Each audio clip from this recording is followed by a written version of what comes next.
And so you think you get distracted talking on the cell phone while driving?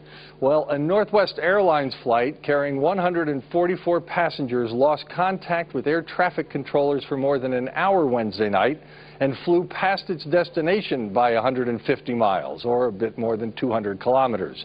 The reason? Well, it turns out the two pilots got distracted during a, quote, heated discussion about airline policy. The flight from San Diego to Minneapolis was flying at 37,000 feet when it lost radio contact at 8 p.m. The crew then called a little after 9, asking permission to turn around. Investigators will explore, among other things, whether the pilots were tired. Now, I'm sure in some way that story sets up my commentary pretty well for tonight. As you know, U.S. Vice President Joe Biden was in town on Thursday. He gave a good speech. Not great, but solid. He touched all the right points: the Romanian revolution, the people, progress, leadership, and the need for it, what this country represents still to much of the world, the ability to overcome, to surmount a history and join a world that was missed for decades. Because believe it or not, we Americans do admire Romania and the people here for having survived and persevered. Of course, most of us in the U.S. don't know the difference between Bucharest and Budapest. God forbid you should ask us to find either one on a map.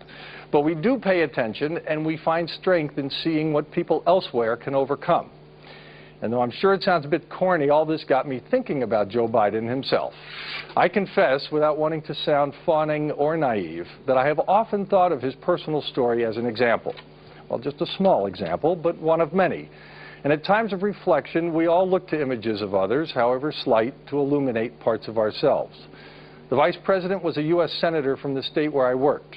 I knew him, but then again, so did most of the people there. It's a very small state. The population is less than 1/3 that of Bucharest. We would have meetings together, sit near each other at restaurants, chat sometimes, and I worked with his son. And I do like him. Almost everyone does. The Vice President is forthright when allowed to be. He's often very funny. He has his faults. Even compared with other politicians, he can talk too much.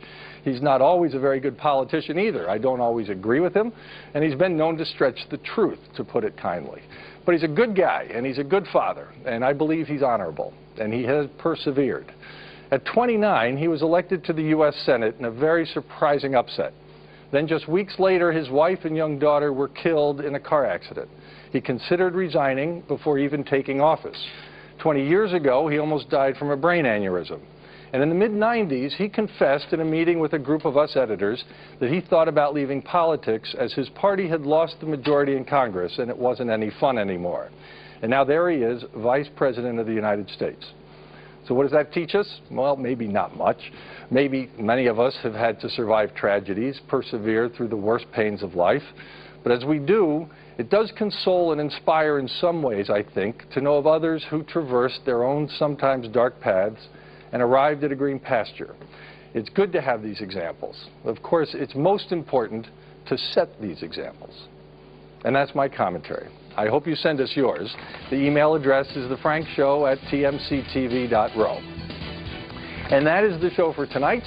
To find this week's interviews, visit www.money.ro or www.tmctv.ro. Or you can watch the replays of the week's program starting at 12:30 in the afternoon Saturday, 1 o'clock Sunday. We'll be back here next week, as always, with the day's summary of business news and our interviews with some of the top business people in Romania. And we will see you at our regular time at midnight on Monday. Until then, thank you for watching, keep well, and good night.